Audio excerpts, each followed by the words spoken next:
we change lives. That's what we do. Our passion is people. When you master your mind, you master your life. I'm a firm believer in things happen for a reason, using failure as a learning opportunity, using failure to get feedback. I'm here to say, never give up. Never give up. Hi everyone, you're listening to the Unrelenting Drive podcast, and before we get into today's episode, I just wanted to let you know I started this podcast because over the years I've had hundreds of the most inspiring conversations of my life with small business owners, and they really helped me grow and scale my own business and get my mindset right even when times were really tough. I wanted to capture those conversations and make them available to other small business owners who are following in my footsteps, and I've just got a small request. If you enjoy this episode, if you find it really inspiring, if you find it helps you in your own business, then please just like it and subscribe to our YouTube channel. The more subscribers we get, the more we can invest in making the podcast better. So enjoy the episode. Hi everyone, it's Nishi, and I'm absolutely delighted to be joined by Michelle Crook from Reactive8 the Nation. Michelle, thank you so much for joining us. Thank you for inviting me. Amazing. And if you could just tell the audience what you do. What do? We change lives. That's what we do. Our passion is people. Our business is all about helping people live their best life, whether that's people who are those most at risk of social exclusion down to, the corporate companies, helping anybody achieve their best life. That's what we do. It's a big, mean feat. Amazing. It sounds like quite a broad area. What's the main way in which you help people at the moment? So we started as an alternative education provision. So for schools where, school is not the main place for kids, where they struggle. So kids who are struggling in school, where mainstream is not the right place for them, we initially set up as an alternative education provision. And that quickly grew and morphed into then working with not just school-aged people, but adults. We got contracts with job centres, long-term unemployed, working with 19 to 29-year-olds at risk of gang culture and lawlessness. We work in prisons. We work all over the place. So this is really the core part of our business is our unique mindset empowerment program, which helps people break down their barriers and move on positively with their lives. So we want to help people be the best they can be. Amazing. And what kind of training do you provide to them? So I've created a program, which is our unique mindset program, which runs through all of the core of the business. So whether we're working with young people, whether we're working with corporate companies, whether we're working with one-on-one mentoring, coaching, business coaching, whatever it may be, this program is tailored to meet that need of the audience because it's all about mindset. When you master your mind, you master your life. Amazing. And you've got to get inside the head first. Yeah, definitely. And I think just looking at your profile on LinkedIn, you've always had a background in education. Like, would you mind just sharing how you actually got into running your own business? Yeah, so I was a PE teacher. I always wanted to teach from this high, and I saw too many kids drop out of the education system. So I worked my way up. I became an assistant head in a secondary school, and seeing too many kids drop out, I wanted to do something for them. And typically the naughty kids like PE, they like sport. You generally have a good relationship with those kids. And so I asked the head, this was way back in 2011, when if I could go part-time, because I wanted to set up Reactive8. So my vision was to reactivate the nation. I should have called it Reactivate the Globe. But I set the business up. And to be honest, I based myself in a pub in Bedford, drank lots of coffee, went to lots of business networking, and pretended I had a business. But I just got my life back in balance because I was at my office at school, 8 o'clock in the morning, 7:30 in the morning till 9 o'clock at night. The job was huge. People think teachers have it cushy. You've got 13 weeks holiday a year, you finish at 3 o'clock. Little do they know of all the things that go on beyond 3 o'clock and in your holiday time. So in 2011, when I worked 3 days a week, the other 2 days I was just enjoying getting my life back in balance. I had the opportunity to do a partnership in 2012 with a company in Luton. They were, I won't mention the name, but they were the A there was little me, R, Reactive8, and there was another company in Bedford beginning with M. It fitted quite nicely. We created the ARM Foundation, and I remortgaged my flat, invested 20 grand into the business at the time, into that partnership, and I decided to hand my notice in. So come August 2013, that was my last paycheck. So I handed my notice in May. And come September, we're getting a new warehouse, new office premises. The A was getting the office premises. I was coming in to do my programs, and then we're going to give them employment outcomes because they're going to work as apprenticeships in warehouse and storage. Cut a long story short, come September 2013, I then quickly learnt that the A was a fraudster. Been in and out of prison. My 20 grand was gone. I've lost 20 grand. I'm now really jobless because I haven't got the business that I had. I was just pretending I had a business for the 2 years, and just getting my life back in balance. So at the time of starting the business on a full-time, what I thought was going to be a partnership, completely dwindled. So lost 20 grand, was now jobless, and I thought, wow, I've got to make Reactive8 a business. It's not been a business for the last 2 years. So I started writing bids. 6 weeks in, October the 19th, 2013, I tragically lost my brother. So in the space of 6 weeks, all of those things happened to me at the time of starting a business. And it could have been, I could have just said, do you know what? I'm going to go back to teaching. I could have gone back to what was comfortable for me. But I pushed on, and who'd have thought I'd have done another partnership, but this time did my due diligence a bit better. And we won a big contract with another council, working with 19 to 29-year-olds at risk of gang culture. And we went out and recruited people off the streets at night, you hang around on street corners, and we're little old Reactive8 coming along to help deliver a program and convincing them that we're not the undercover feds, is what they thought. Yeah. And then the business grew. That kind of put Reactive8 on the map, and it's grown and morphed into a multi-million-pound business that it is today. Wow, amazing. I've got so many follow-up questions to that. Michelle, that's an amazing story, and it sounds like you had a lot of adversity up front. I guess when you split up with that business partner who was the fraudster, what happened to the other business partner? Were they in the same boat as you? Everyone, there wasn't just us two. There was probably, if my £20,000 was a drop in the ocean, when you added up everyone's investment, it came to over $500,000. So there was many different things that he was doing, not just to me, not just to the other business partner, to other people as well. So yeah, the case got closed. And did you continue working with your other business partner, or did you go your separate? No, completely went separate ways. And is that because you just lost faith in the idea of partnership at that? Just because I thought, do you know what? I'm a firm believer in things happen for a reason. And I'm actually thankful that happened, because it pushed me out of my comfort zone. It gave me the push to say, go and make your business work. Go and do what you wanted to do in 2011. This has given me the push to do it. So I always find the blessings in adversity. Yeah. And that's what, it gave me the push. It pushed me out of my comfort zone. It forced me to start my business. And that's when it started. So technically you were, I guess, how many months in were you at that point? Because you were working part-time. So I'd gone, Yeah. So September 2013, Yeah. no paycheck. That was the first month of starting the business. Okay. Those three things happened in the space of 6 weeks. Wow. Okay. And yeah, so you Right a very at the very eventful beginning. first 6 weeks. Yeah. But most people were just given up at that point, right? And gone back to their job. Why couldn't you go back to your job? I could have done. I could have gone back to what was comfortable, but I thought, no, I've got to make Reactive8 a business. I've got to make it work. I was determined to make it work. And when I've got an idea in my head, I'm quite tenacious. I'll never give up. And this will be my advice to anyone in business who's started a business or who have troubles. The hurdles come along, the obstacles come along, and they give up at the first hurdle. And I'm here to say, never give up. Never give up. Just keep going.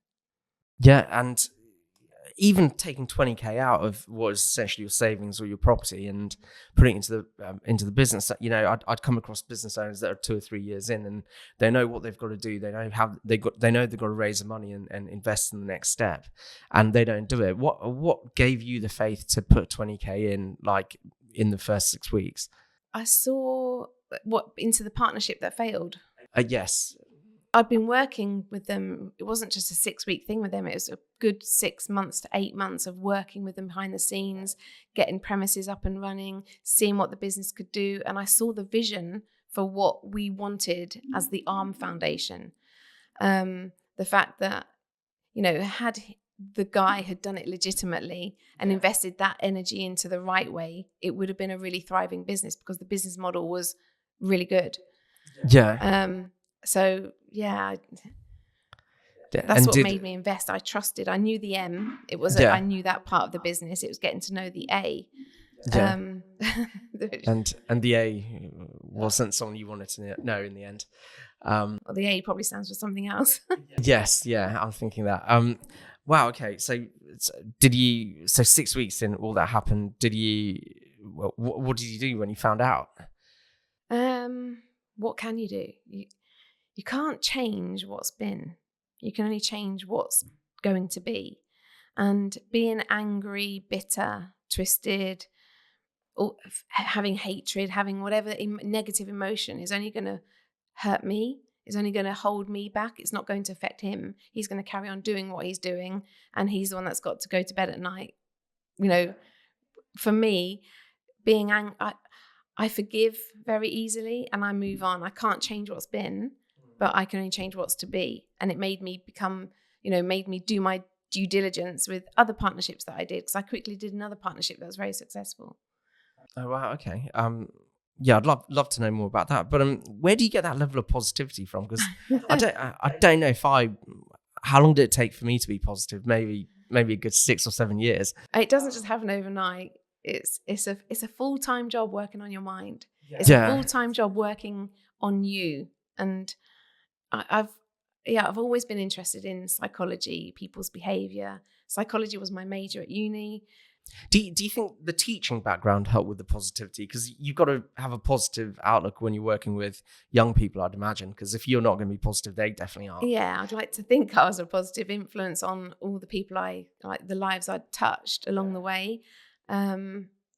Teaching, you don't go in for the money. It's a very caring profession. You've got to have a certain way, a certain personality type, and you've got to want the best for people. So I've always naturally been that kind of a way. And my passions continued, but extended by doing it for my own business, helping people be the best they can be. But I'm a naturally positive person.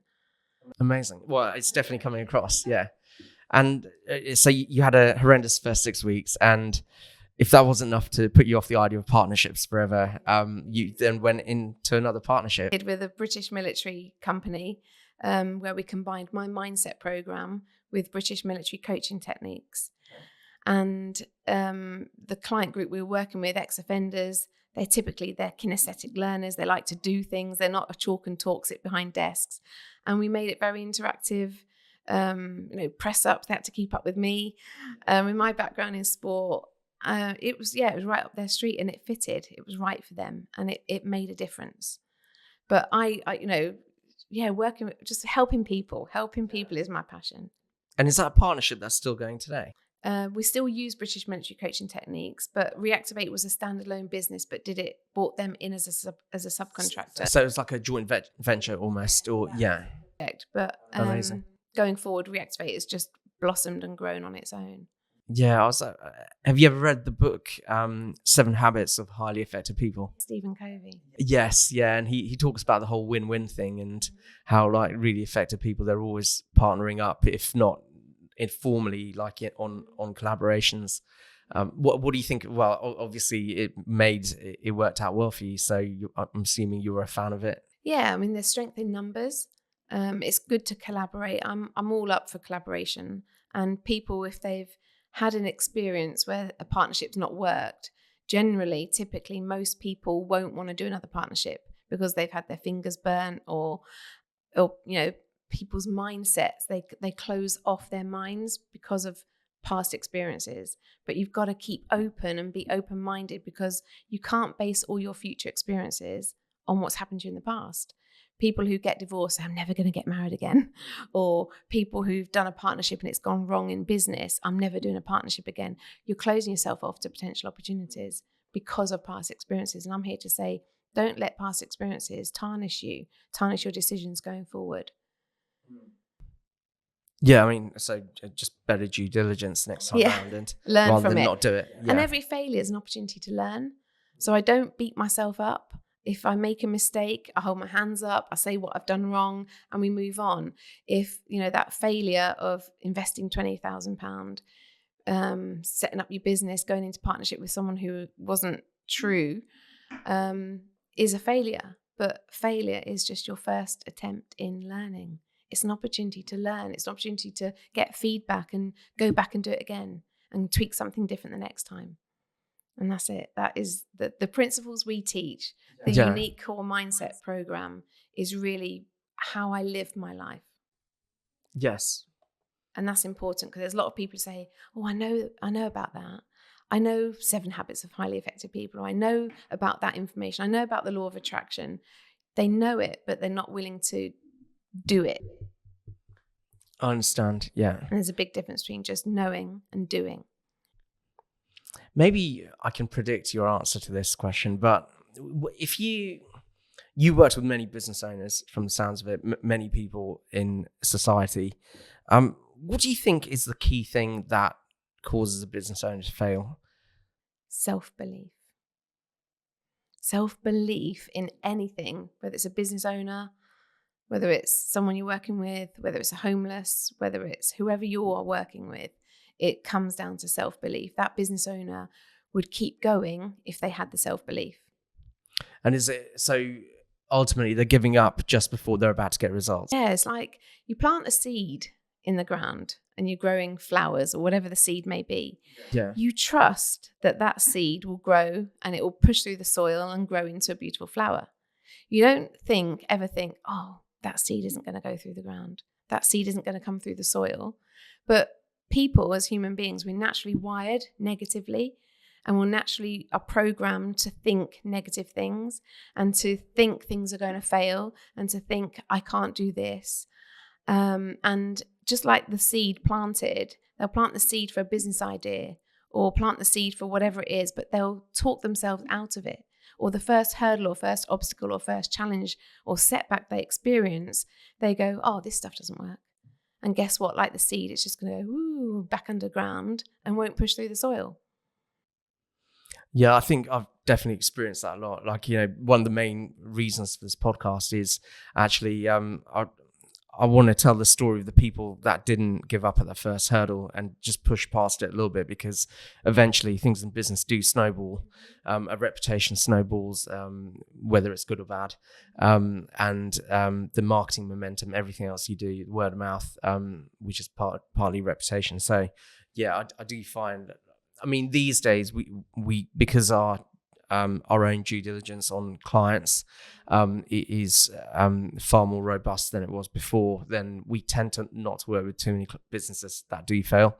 But like I certainly remember years ago, like, we'd start working with someone and their business wouldn't even get 6 months down the line, and as soon as something difficult happened, they just wanted to go back to work. Mm-hmm. Because people want security, or people think it's too hard, or it's their own self-talk that will push them back to what they feel is comfortable. You've got to get comfortable being uncomfortable and push through and keep going, because how do you know the point you give up is the point it could have just happened? It could have been that turning point. What's Stephen Quinn, he's been on this podcast twice now, like once in his episode, and then he came on to interview me, so we switched roles. But he talks about this, and also Christina Robinson also talked about it, and it's just this cave, this person digging a hole through a cave or tunneling into a cave, and there's like some gold right behind the last little bit of rock that they gave up on and didn't chisel or like use a pickaxe. Exactly. And I mean, if you wanted to send a message to a business owner watching this and they were probably thinking, hang on, it is very difficult at the moment, because actually let's just remember, like right now while we're filming it, people have probably just gone through probably the 3 worst years I've ever seen in business. Obviously I'm not that old, but I mean, they had COVID, then they had post-COVID where people had changed and it was really hard to get staff because attitudes had changed, and then they had the cost of living crisis. It's like three pretty terrible years of for business, and there's a lot of people probably watching this right now thinking, you know what, having the job market's great, or well, it's not as good as it was this time last year, I guess, but it is still pretty good. And running a business is harder than it's ever been. You know, why don't I just go and get a job? What would you say to them to just keep them in the game? What's the one single most reason they should not give up? Because you've got to follow your dream. You've got to follow what makes your heart sing. And just going back to a job, you know, a job is just over broke, isn't it? Yes. And, you know, do you really want to go back to a job, or is your passion wanting to start a business? And you've got to, it's the why. Why. You've got to have a big why as to what makes you keep going. What's going to give you that motivation? What's going to get you up in the morning working on your business? You've got to have a big enough why. What is your driving reason for doing something? And follow your passion. Just never give up. Never, ever give up. Unless it's something that's no longer serving you and you're happy to let things go. Because it's okay to give up on things if things are no longer serving you, i.e. filling you up, good for you.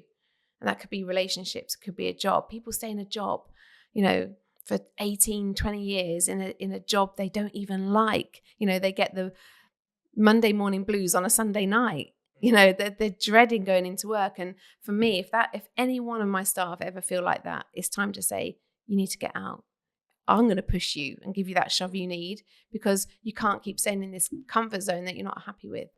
You know, I was having a conversation with Ellie earlier, and it was essentially along the lines of, I can't believe, no, sorry, she was saying, she said, I can't believe it's the 21st already. Yeah, that's crazy.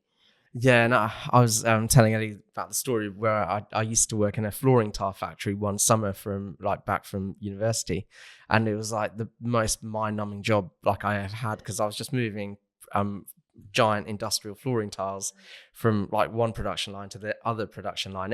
Or sometimes stacking them on pallets, but it was a great workout, definitely.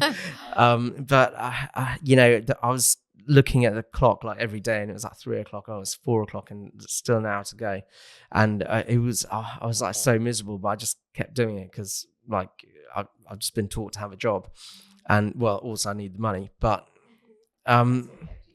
yeah, exactly. And now, you know, we do something where we can.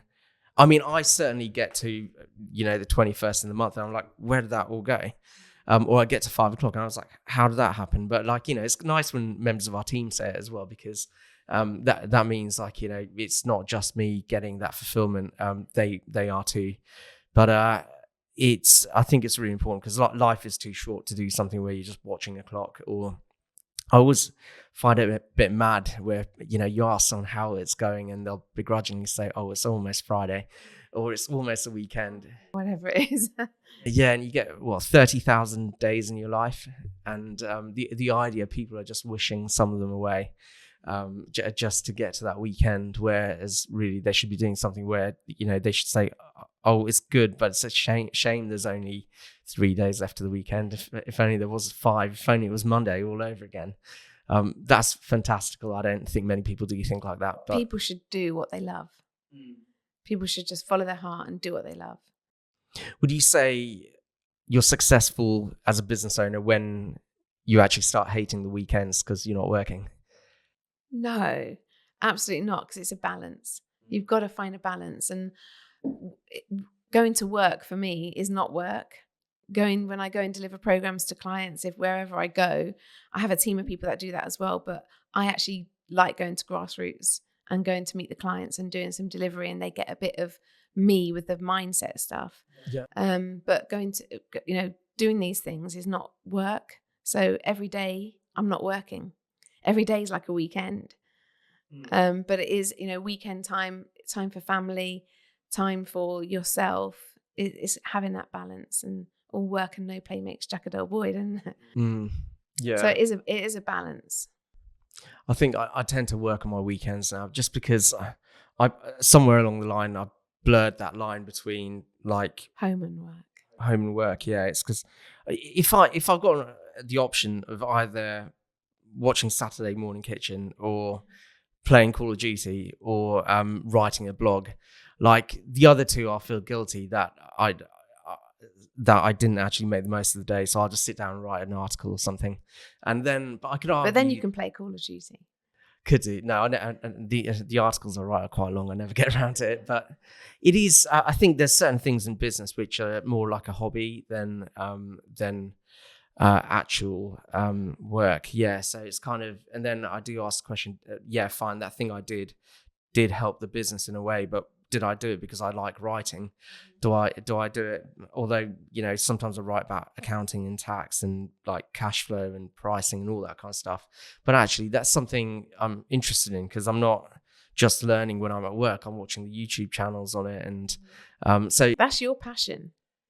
It is, yeah. And I think, like, a lot of people are like, hey, don't make your hobby a job because then you'll hate your hobby. But for somehow it did become that. So, and that's worked for you then. I think so. Yeah, we do. The content does pay off, and especially with a lot of the technology available now, where we can really leverage it, like for SEO and other things. But no, definitely. So you had a really interesting first 6 weeks, fell off the horse, but got back on, reignited your love of partnerships and joint ventures. So who was your first hire? My first hire was actually my husband. Oh, excellent. Okay. Yeah. So, well, in terms of risk, that's a double whammy, isn't it? Because then you're putting all your eggs in one basket. It's a good basket because we are on the same page. He came into the business into 2014. Okay. And that was just after all of that stuff had happened to me. And then he came into that first contract working with 19 to 29-year-olds. And his passion is my passion. It was like what he wanted from people is what I wanted, and that partnership has just grown. So, yeah, I suppose he was my first employee. Excellent. But weren't you worried? No, actually, I think based on mindset I've seen so far, you tend not to worry about those things because I do know some people they'll be like, okay, all the income comes from this one business. But I think it sounds like you gave it a lot of thought, you had a lot of self-belief, and actually, I think were you about 2 years into it at that point? So yeah, well, it was probably 4 months later after starting the business. Oh, excellent. Okay, yeah. Yes, all no, right. Probably a year. No, a year later. Yeah. So you would have seen like proof of life at that point anyway. Yeah. And then the business has grown into other things. COVID hit, which meant school shut, prison shut, job centre shut. Could have been a big threat to the business. But at that point, we diversified. So we then provided a whole wraparound support. So instead of helping people reach their goals, self-actualize and do the mindset stuff, my passion and dream and vision was to provide accommodation for them. So COVID presented that opportunity because we then housed those that were homeless, those that are fleeing domestic abuse, and provided supported accommodation, which we do currently in Bedford, Kettering, Rushden. And are those contracts directly with the councils? Yeah. Okay. Yeah. So helping the people who are all in the hotels, and that diversification really, helped. You have to adapt, don't you? So when there's a threat like COVID, it's about seeing that threat as an opportunity, and that gave us an opportunity to reassess, reset, and diversify, which is what I'd advise any business owner to look at: not putting all your eggs in one basket, and diversifying and doing lots of things. And that's a really good point, actually. And in fact, I've got some interesting views on that.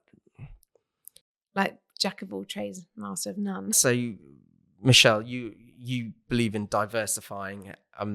I did a video quite recently on the challenges with diversifying your business, and it was essentially talking about how, as your business becomes more mature, it can make sense. But initially, like splitting your focus over lots of different things can really limit what you can do on any one of those. What do you think of that? I agree, because you do need focus. And because all of the other aspects of the business closed at that time because of COVID, it gave us focus on that one area of when we wanted to diversify the business. Yeah. So we had the focus, although we diversified, the situation globally gave us the time to focus solely on that.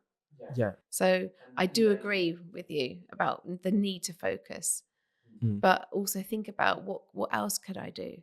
What else could I do to make this better? What else would be as a bolt-on? You know, builders are typically, when you talk to builders, and they get to a certain age and they think they can't do the work anymore.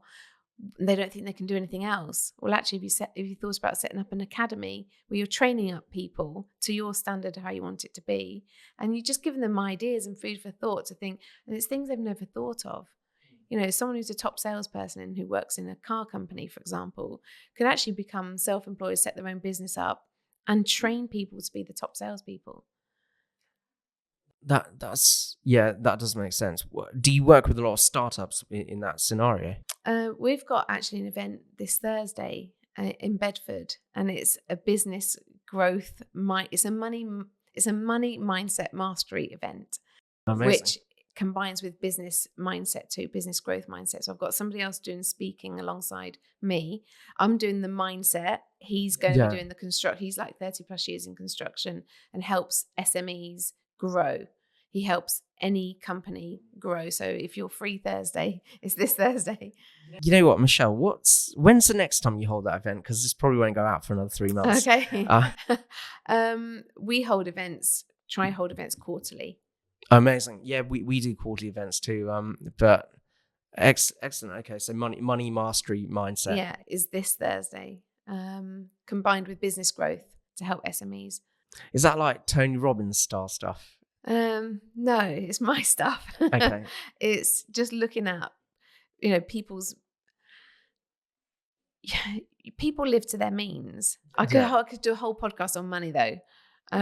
That's a whole nother topic, but it is a mindset. A lottery winner.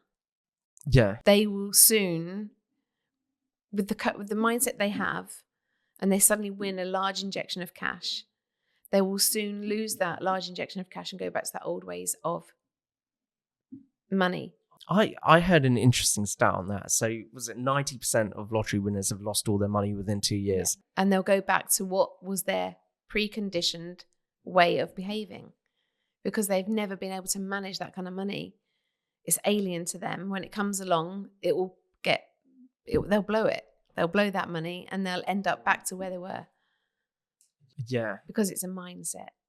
So you have to become the kind of person that attracts the money, or the money will leave you anyway. You also have to be aware of your beliefs, your conditioning that's you've been raised with. If you're raised with, it depends on what you saw as a child. It depends on your experiences as a child. Did your parents argue over money? Was money a problem in the household? Was money scarce, or was money in abundance? What did you see? What did you hear? And what did you experience? Because all of that is going to shape your beliefs. If you've got a parent who thinks rich people are greedy, then you are pre-programmed to never want money because you associate it with greed. And who wants to be greedy? You know what? We had a client quite a long time ago, and he was pre-programmed exactly like that. He actually has a successful business, but the thing that was holding him back from really growing was this preconditioning that he probably thought that everyone that was connected with him would think less of him if he did become wealthy. I think he got over that eventually because his business has improved a lot since then. But I can imagine most this whole mindset of saving as well. Was it Robert Kazowski Rich Dad, Poor Dad? Yeah, and he's always talking about why would you save when the government prints money, and it does. I think a lot of people believe they can just save the way to a more successful future, but actually it's got to be. I've always looked at money as energy. You can't make it or break it. You can either speed it up or slow it down, but I think most people, they do have a very, very strange mindset when it comes around money. But actually, then most people look at me and say, "Oh, I've got a very strange mindset," especially as an accountant. like, I think one of the things, one of my philosophies definitely in the way we do accounting is like you've got a hierarchy really, which is essentially money, time, energy, and energy's at the top. So like one of the things we've always encouraged our clients to do is don't sell time for money. And obviously outsource or build a team and delegate wherever you can. But actually the energy that goes into even an interaction that might only take 10 minutes, if it takes up half of your energy for that day, exactly. That was it. Jeff Bezos, he's said some really good stuff on this as well. And then I guess Mark Zuckerberg with his wardrobe, where it's all like black polo necks, or where it's like fine, it takes him 10 seconds to pick what he wants to wear in the morning, but he's already used up one of those important decisions. Which is why I guess, I mean, I always have blue t-shirts, or sometimes if I'm feeling different I have a grey one, but that's the only decision I have to make in the morning, and you conserve that. Time, money and energy. And I agree with you about money. Money is just energy. Ken, have you heard of Ken Honda? I think I have, but if you could refresh my memory. He's just, if you watch any podcasts and YouTube channels, books he writes, he's got a good philosophy on money. That was I when COVID hit, I did I think the next question I was going to ask you anyway, but it was about business education. But I didn't really start my business education journey until about COVID. So I was about 7 years into my business before I actually read a business book. And I was quite a late bloomer, although we're 10 years old this year. But congratulations! Thank you. Yeah, and same as us. 10 years, yes. 2013, really, when I started. Did you have a party this year? No. All right. Well, you got to celebrate your 10th, because only 5% of businesses make it into their 11th year. So it is a very substantial accomplishment when you do get that. But this book I read, it was called The Billionaire Mindset in Turbulent Times. And it's T. Harv Eker. And he's just talking about what goes down must come up, what goes up must come down. It's like, it's really basic stuff. And I like T. Harv Eker. Yeah. And he's also, I love the roots and the fruits. Have you heard that? Maybe that was in his other book. I don't know. Or maybe I just didn't. The roots and the fruits. What does that mean? You know, the analogy of a tree. Okay. And the fruits are like the results.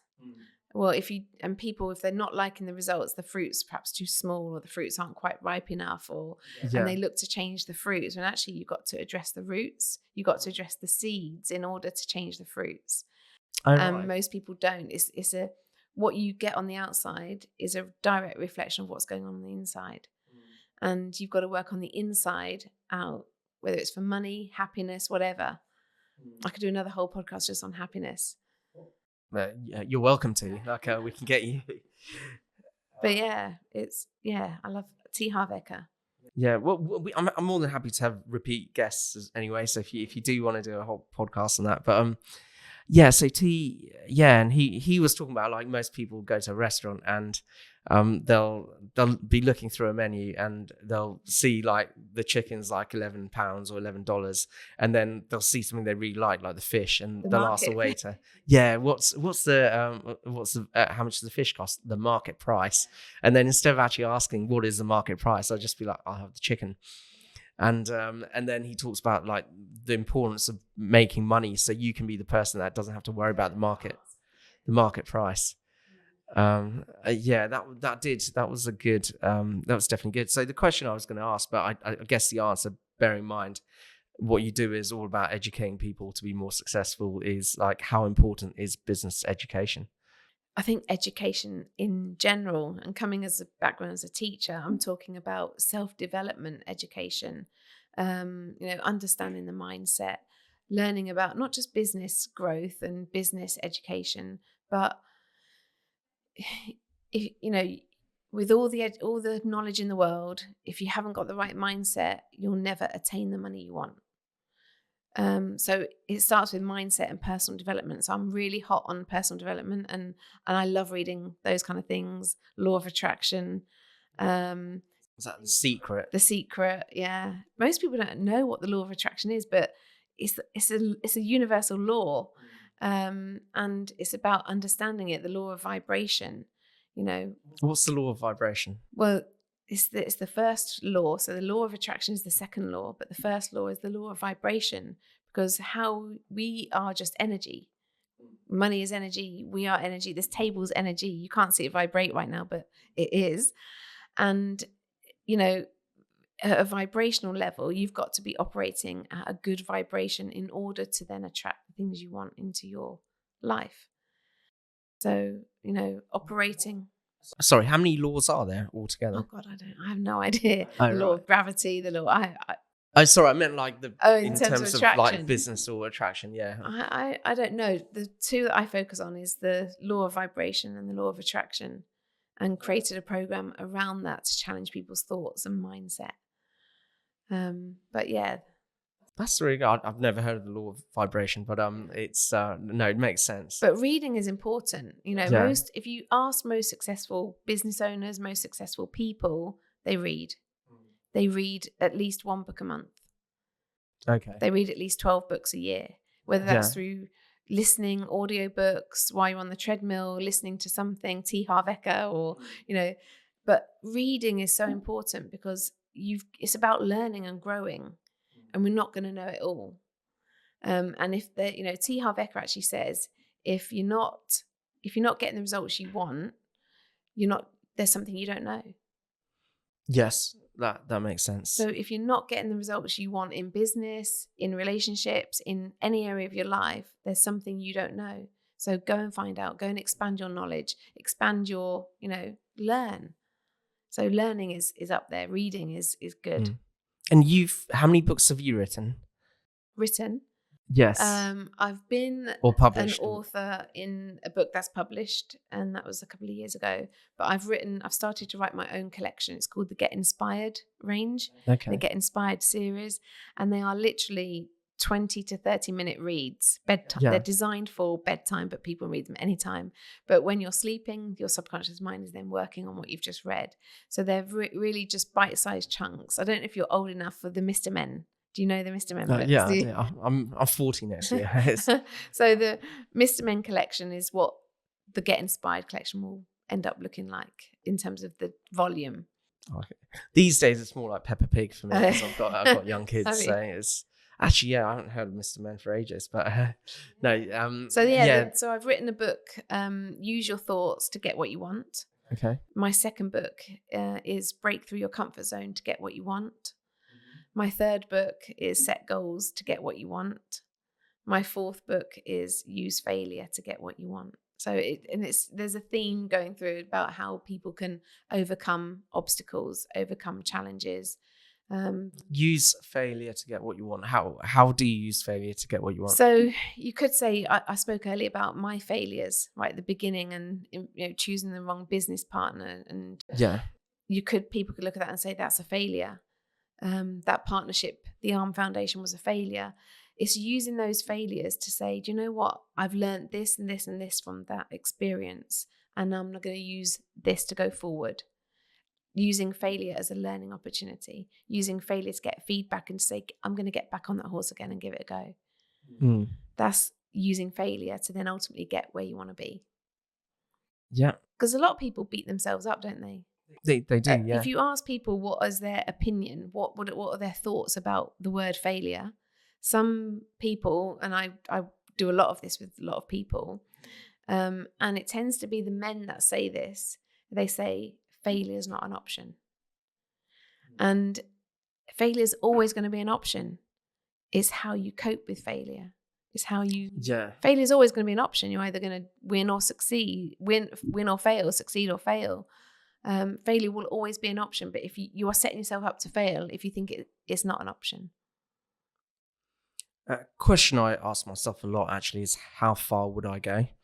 And it's become more relevant since I've had kids, really, because like all the decisions I make, I mean, our underlying business is profitable, definitely, but there's certain things we want to achieve, and they do take capital, they do take investment, and I'm always aware that like wherever I'm putting money into the business, actually this is coming out of my kids' inheritance or like money they might need later on. And I never used to think that way until I had kids. Now I've got like a 5-year-old and a 2-year-old, and so it's just it's kind of changed my mindset on it a bit. But I do, yeah, failure is only actually actualized at the point you give up, I guess, because otherwise it's just part of, it's a complication in an operation. You only fail when you give up. Yes. But I 100% with you on that.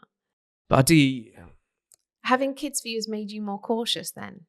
Yeah, absolutely. Yeah. Less of a risk taker? I think so, yeah. But maybe I was too much of a risk taker before, so it's just maybe curbed that. Yeah, exactly. So maybe it's averaged it out now. But I do I do actually think that, you know, there was a time before I had kids where I'd be like, if I'd rather die than give up my business or not be able to work for myself. Like, but then that concept's just gone over the years. And now, before I had this solid mindset where I'd be like, I will use every penny and every resource I have to make sure I'm in business. But now I've been asking myself the question a lot more, like, you know, because I have built up assets over the years. I'm like, what would I sell to grow the business? What would I give up to grow the business? But the answer before I had kids was all of it. But now I don't know. But maybe it still should be all of it, because in the end of the day, a successful business will give kids a better future anyway. So I'd say you wouldn't have to give any of it up. Have the mindset that you can have it all. You can have your cake and eat it, because most people think it's either or. You can have both. I think you're right. Sorry, yeah, maybe my terminology, I should have said like, what would I risk, rather than give up, because it's all an investment, which means you get it back, definitely. Yeah, you mentioned do things out of your comfort zone. You seem very confident. What makes you uncomfortable? What gets me uncomfortable? Yeah. Not planning. Walking into something I don't really know. And do you feel that you're forced to do that a lot in business? No, more really it might be just in the general working environment. Even as a teacher, I needed to plan. I wouldn't want to walk into a lesson or into an assembly, deliver an assembly to the whole school and not be planned, not plan for it.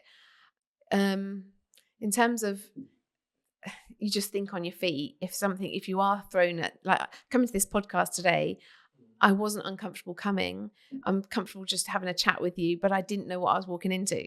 In fact, I emailed Emily before and said, well, is there any idea what is this about?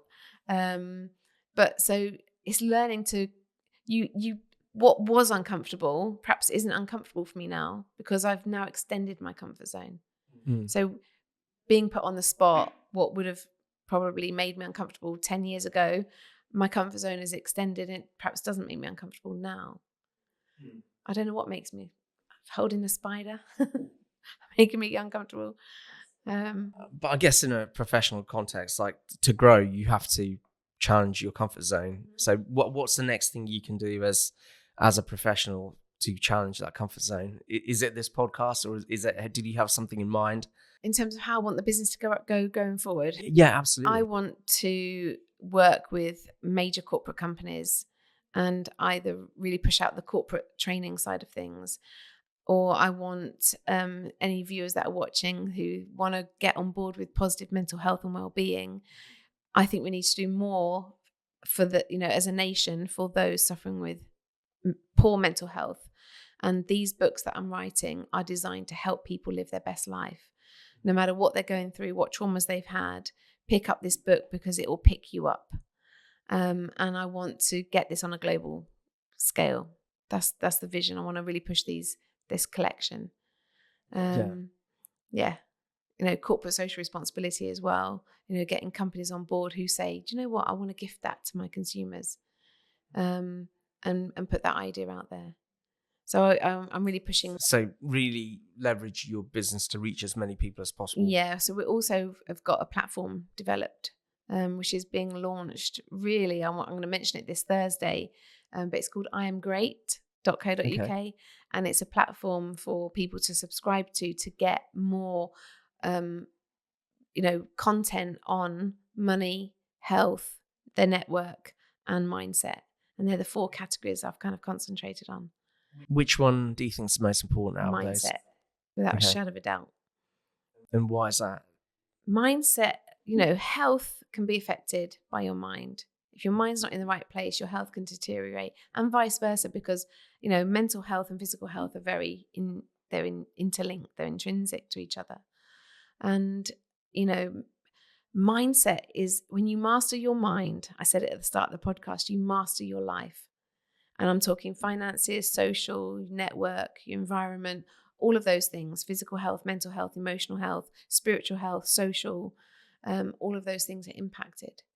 So because you worked with many business owners, like what would you say the greatest mental health issue affecting small business owners is at the moment? Because I've heard I heard a statistic. It was a long time ago. It was like 1 in 5 small business owners actually suffer from mental health issues. Stress, anxiety, depression. There's a fine line when, as a business owner, and it's all on your shoulders, to make sure you hit payroll, to make sure you get your taxes in, to whatever, managing everything. It could be a lonely experience. It could be a lonely place for business owners. And there's a fine line between when stress can turn to depression. And in terms of mental health, if you're not managing the workload, not managing, and you're becoming stressed or overwhelmed, that can cause the mental health issues. So it's about recognizing those signs, raising awareness, getting support, and talking.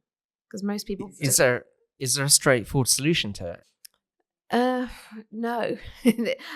Get on board with Reactive8 and let us help you, mentor you.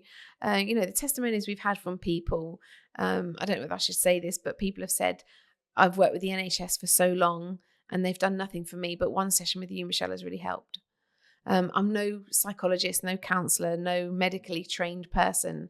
My passion is just helping people overcome their barriers, break down the mindset that's holding them back from living a life that's, fulfilling their potential. So mindset is key. So this platform that we're launching is where I want to grow. That's the intention. Yeah. And it's hard to imagine someone just gets out of bed every day with all that positivity. What are there times where you feel low? Of course, I'm not a robot. I'm human, and there's times you think, but it's about, my husband holds me to account. I hold him to account. It's a very positive, nurturing relationship, which, nurturing relationships will hold you to account, will support you and challenge you. And I'm lucky that I have him to bounce off in terms of ideas, in terms of business, personal, and it's having the right people around you to help you with that. Yeah. Because if who you surround yourself with will affect how you behave and who you become. Yeah, I mean, I've done a video a little while ago on energy vampires, but I was watching, but what are they? Suck the people energy call out of you. Yeah, mood hoovers. Oh gosh, those people who, when you ask them how are you, and you think you wish I'd never asked them. Yeah, and you just do that as an instinct. Dan Dapani, he's this Hindu monk. He might be Buddhist. I don't know exactly, but he did an amazing presentation at ZeroCon in San Francisco, I think in 2014. And his thing was about dealing with energy vampires. It's a great video on YouTube. Dan Dapani. He's got 3 white bars across his forehead. Yeah, and he talks about how with you've got to identify if someone's inherent or transient. So sometimes people are going through some personal stuff. They're what you call a transient energy vampire, and they're not always going to be like it, and they do need support. But someone's an inherent energy vampire. It doesn't matter how much support you give them; they're just going to suck your energy. And then he talks about two concepts. And firstly, he's ask the right questions, because yeah, like you just said, if you're dealing with an energy vampire and you say, how are you? Then you're gonna get doom and gloom. Yeah, you're gonna get the energy sucked out of you. But if you say something simple like, it's a nice day, isn't it? or it's a nice day statement. Like you got to make statements with them rather than ask the questions. And then he also talks about the idea of giving an energy vampire a task to do, and then the next time they you see them and they want your energy, you just ask them, hey, did you do that task? Like, hey, did you read that book? Did you watch that thing on YouTube? And energy vampires will never do that thing. And then that's where you just say, sorry, I can't really do anything else until you watch that. But watch that and then come back to me. And then that's how you protect yourself against an energy vampire. Yeah. But that was you project it back onto them, aren't you? Exactly, yeah. And you do. I think as a business owner, like your energy is so valuable anyway, and the scale of the decisions that you have to make, you can't afford to have that energy sucked from you. So. But the challenge is I was probably at least like 5 years into my business before I started learning those kinds of techniques. Whereas a lot of business owners are quite vulnerable at the beginning, and I can imagine why they do sometimes feel a bit depressed like that if they're dealing with people who are doing that to them. Yeah, it's important, isn't it, to keep talking, to get that help, get that advice, and be careful who you hang around with. Surround yourself with people who are uplifting, positive, who are going to help you. I call it involve to evolve. Involve yourself with people who are going to help you evolve and grow. Yeah. Michelle, if I could ask, so what does your team look like in terms of departments and roles these days? Because you mentioned, I think you've got about 25 people working for you at the moment. Mm-hmm. So we've got an education team. Yeah. So that works with anyone in schools or adult programs, helping people get back into employment, education, training. We have a housing team to run the whole supported accommodation side of things, so housing officers, back office team to support that. We've also got a sister company, Regenerate Property Services. So whilst instead of us outsourcing and spending a lot of money on contractors to go into the houses, we created our own. So you'll get the theme because there's the 8 running through everything. Yeah, I was going to ask you what your favorite number is. Infinity, isn't it? Yeah. So actually, yeah. And 8's a lucky number in Chinese. Yes. Oh, sorry. Obviously 8 is infinity, but I hadn't really considered it like that before. Yeah. So you just turn it around. Yes. So it's Reactive8, Regenerate. We've also got, as a result of that, a Securate company. Okay. To provide for our supported accommodation. Amazing. And yeah, we've just grown the team and diversified as and when, but it's been very organic. It's not been forced or we must do this. It's grown very organically. What are the biggest challenges with growing and maintaining a team? Maintaining your culture and values and ethos. And how do you do that? By having regular staff training, regularly promoting and reminding staff of our culture and values, and dealing with issues as and when they arise, when there are situations or people who are not following that culture or not fitting into that culture. And it's about being open, transparent. As a leader, you're going to make decisions that aren't popular all the time. You're not going to please all the people all the time, but it's about being authentic and genuine to your true values of your organization. So making sure from recruitment, you're getting the right people who conform to the values and want to live by what your ethos is. Yes, that definitely makes sense. So finding the right people is key. And people who present an interview may not be that person 6 months down the line and their true colours show. And then you have to deal with that. How do you deal with that? There's a fine line with challenge and support, but you put the right support mechanisms in place. If you're identifying a problem, it's being able to say, look, let's talk about this. Let's see where we need to go. Let's put some support mechanisms in place. Let's review. But is cultural fit does that require support? Like with cultural fit, you either are or aren't. I agree with you in terms of culture and values. And if you've got someone who then says they're fitting the culture but behaving in a way that they're not, they won't last long in the business. And there's no level of support or training or that you can really give them at that point? Is there? Well, we can, in terms of mindset training, going through that will, because of our, all of our staff will receive the mindset training. Yeah. And because they've got to go out there and fill up other people's cups. So as a team of people, their cups have got to be overflowing in order to give emotionally, and to be able to do their job effectively. So our job as leaders is to help fill their cups up. And that comes with the mindset training. I think every organization should have some kind of element of mindset training in order to help their colleagues. But with that, comes a caveat that it is going to make things surface. If people haven't addressed issues with themselves, they will soon surface. It will get under their skin. It's designed to press their buttons because you need to know who you're working with.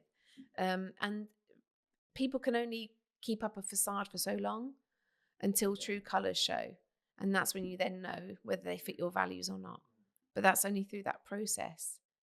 I do, yeah. I mentioned earlier, like our sayings, like how you do anything is how you do everything.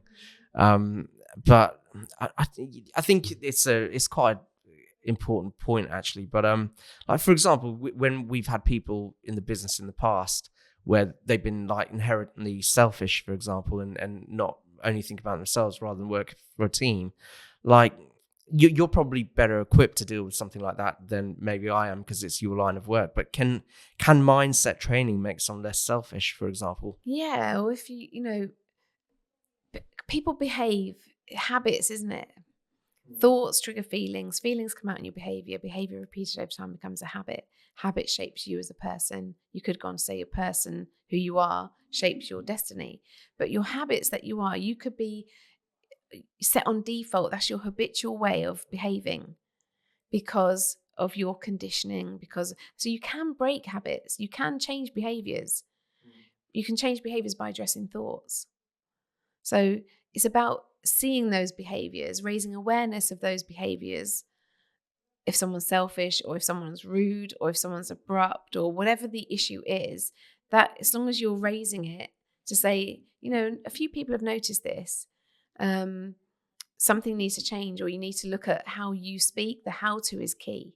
How, like you say, how you do anything is how you do everything. How you are as a person will reflect everything. So how to is key. And if you're selfish, rude, abrupt, any of those negative things that need addressing, it can be worked on, it can be fixed. But people need to raise their awareness. Perhaps they're not even aware they've been rude. Perhaps they're not even aware they've been selfish. Perhaps they're not even aware that they're thoughtless, or that you and I would think they're thoughtless.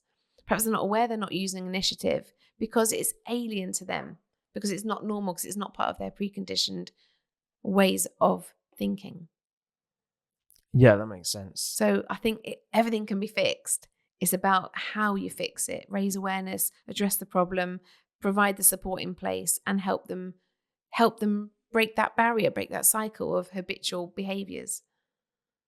And what would you say to a self-employed person that was watching this and they were thinking, because this is one of the most common things I hear from self-employed people. They're like, oh, like hiring staff is a nightmare. Like there's so many issues with it. I'm just happy being me. What's the one biggest argument you'd make for someone going out and taking the risk and investment and to build a team? So, trading time for money. As a self-employed individual, sole trader, you'll always ever trade your time for money unless you're prepared to take that risk and grow. So if you're happy with what you've got, if you're happy with your lot, keep doing what you've done. If you want to grow and develop and expand, it's about taking that risk and investing that time in the person to get them to where you want them to be. So I would say do it. Grow your team. Make your team bigger so you can delegate, so you can do other things. They say don't work in the business, work on the business. Yeah. As a sole trader, you're going to be just stuck in the business. So yeah, it's about finding the right person and helping them grow and develop to how you want them to be. But 100%, I'd say take that risk. Yeah, I would say that too. And what keeps you up at night? Oh, that's a very tough question. Not a lot. I sleep well. Excellent. I get up, I exercise. I've just started a new regime, so I'm early on into it, but it's something I want to continue. N- Not a lot keeps me up at night. Okay. I trust and have faith. My faith, yeah, of course, there's going to be cracks where you think, how am I going to do this? How am I going to resolve that problem? How am I? Oh my God, we're down to the wire with money this month, or whatever it may be for business owners who may be in that position. But you just got to trust that everything will always work out as it's meant to, and that unwavering faith that I have and belief that everything works out just as I want it to is putting it out there to that law of attraction, that law of vibration, and trusting in the universe. Yes, well, that's really good to hear. It's I think I do talk to a lot of stressed out business owners, so I'd definitely introduce them to you. But just one session, honestly, one session, and I think we could nail it. Anyone who's feeling stressed, if you are a stressed business owner, not sure what to do, I'll happily pick up. I'll have a Zoom call. Yeah. Well, yeah, I'm actually like, and at the end of the podcast, we'll talk about how people can contact you. But Michelle, so, and actually, I don't have many questions left, but one thing I would really like to know, especially from someone who's achieved everything you've achieved in probably quite a shortish space of time. When is enough enough? When will you stop expanding your business? Just say, actually, I'd rather go on more holidays, or I'd rather spend more money on my home and lifestyle, and focus on me more rather than the business. I don't think there's a time when enough will be enough. It's about just making sure you live day to day, happy, positive, uplifting, doing the things you love. Like I said earlier, going to work is not work for me. It's spending your days how you want to spend them. I'll always want to not even expand, but I know where I want to be. You first got to know what you want to be able to get what you want, and I know where I want to go. I don't think you can say enough is enough. Enough is enough when things are no longer serving you anymore, when things are no longer filling you up anymore, when things are no longer good for you anymore, when things are no longer, they're not good for you. That's what I mean by serving you. They're not filling you up. They no longer have a purpose for you. That's when enough is enough. So I don't think there'll ever be a time when enough is enough because I'm doing what I love. Yes, that makes a lot of sense. So that's a tough question, but enough is enough even if you say that word, isn't it? Enough is enough. It's not a positive for me saying it in that way. What is a more positive way of saying it? Enough is enough. Yeah, when will you have achieved enough? Well, I don't. It sounds like there's a more positive. I think it's way because to when you phrase say when will you, it's because it's not even about happiness, or it's not even about achievements. It's about when will I want to stop achieving? Never. I'll always want to keep on growing and learning, and achievement for some of the clients we work with is getting out of bed and making their bed. Getting up, waking up in the morning will be achievement for some of the clients we work with, the hardest to reach clients. Business owner, achievement might be profit instead of turnover, or turnover. They say, I can't remember what the saying is. It's T. Harv Eker again about. Is it turnover is vanity, profit is sanity, cash flow is king. Yeah, that's it. Cash is king. But achievements will be different for everybody. But to say, when do you want to stop achieving? That's the point when you're in your gravestone for me, because I think you'll always want to keep on learning and growing. Otherwise, you die. No, you're right. So never enough is enough. That's just me personally. No, it makes absolute sense. And I guess, like, even in business, there's times where you slow things down and speed them up again, but you never stop. As long as it's serving you and doing what it's meant to do for you, as long as it's filling you up, as long as it's making you happy, giving you a sense of purpose and filling you up inside, because happiness is an inside job. Yes, yeah, definitely. So I guess there was a few challenging questions there, but you handled them amazingly well. So Michelle, you've been an amazing guest, and I guess I've been asking some probing questions, so it's really good to get your insights on it. If someone wants to get in touch with you so they can find your book and learn how to have sessions with you and your team, what's the best way? The best way is via two ways. One, email. So it's www.reactive8, that's REACTIV and the number 8.org.uk is our website, and you can email from the website. Okay. And the platform we've got is www.iamgreatgr8.co.uk. You see the 8 in there as well. And my email for Reactive8 is michelle@reactive8.org.uk.